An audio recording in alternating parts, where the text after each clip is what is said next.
Hello again. Okay, hope you're all doing well. What do you think of my stay-at-home haircut? Audrey did a fantastic job last night, so I think my hairdresser might be out of a job. Okay, today I said we would start to have a look at building or changing a golf swing. That's not normally where I would go with a player.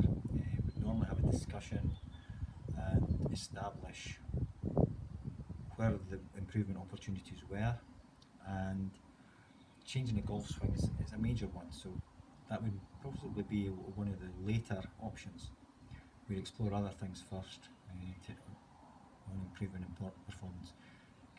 As we talked last week, it could be the strategies that they're using on the golf course, it could be their mindset, it could be course management, it could be putting, it could be short game.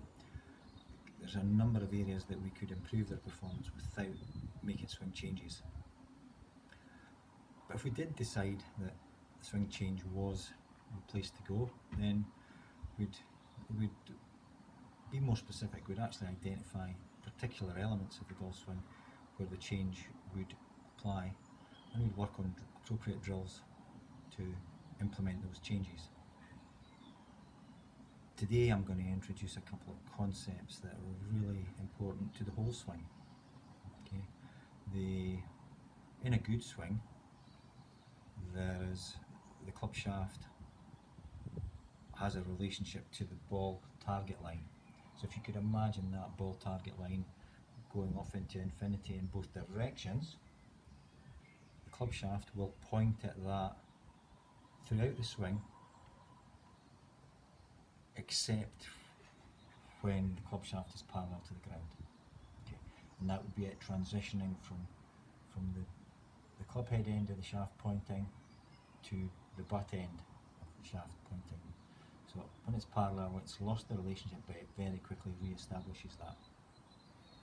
Okay, so we have talked about how the club operates. We've talked about what impact would look like, what it would feel like. Remember, we did that last week. We were putting a bit of pressure onto the wall across there. So impact would look something like this. We also talked about the bit of the ball we're going to hit. So because we're standing this side and the arc of the swing is coming in here, the impact point on the ball is going to be somewhere slightly on the inside quadrant. Okay, we also talked about the shorter, slower swings, and how that when you're making shorter, slower swings, you can become far more aware. So that's something that you would need to do when we were doing this type of exercise, where we're establishing and maintaining the relationship of the club shaft to the ball target line.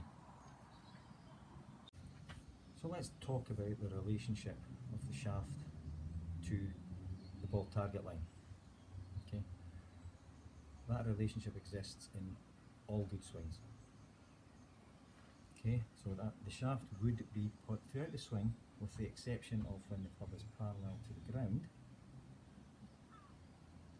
The club shaft would be pointing at the extension of this ball target line. So at address, the shaft is pointing at the ball target line. 2 foot back, it's pointing at the line. Parallel, it loses the relationship to the ground, to the ball target line.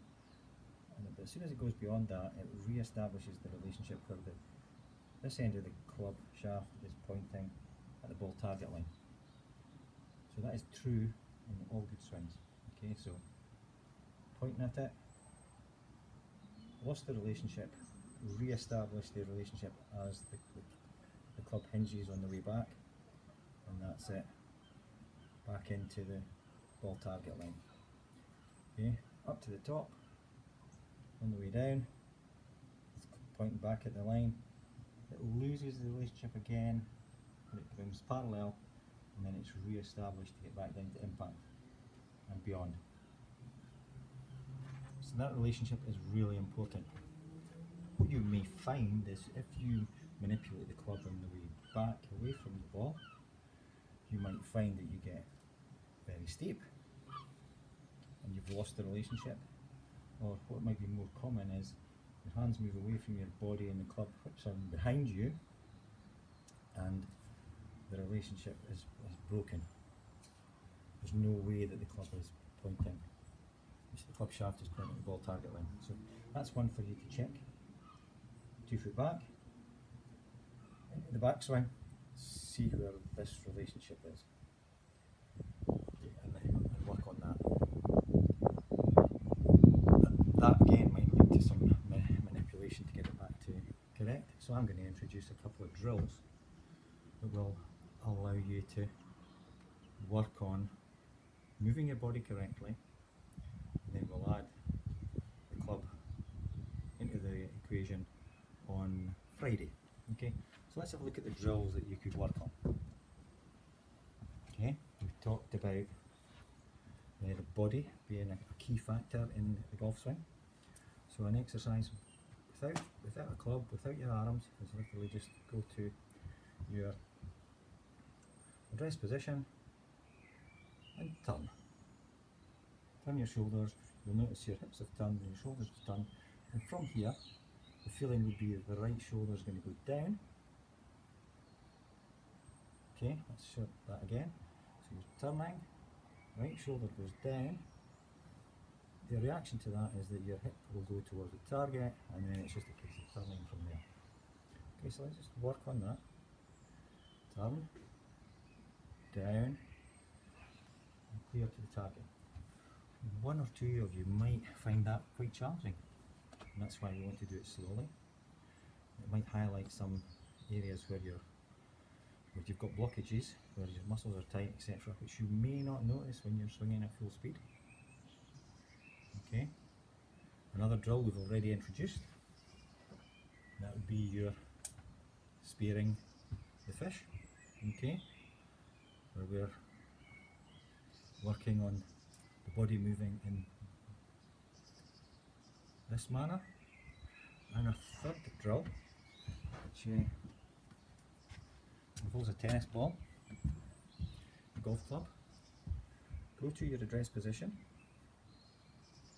lift the club up on top of it here, and just throw the ball. Come back to, and there's you are in your impact position again. So there's a number of drills that you can do that will get you into the right place. Work on those, and all we're doing is we're educating your body to move in the correct way. And on Friday we will introduce your arms and the club to the equation. Okay, thank you. See you soon.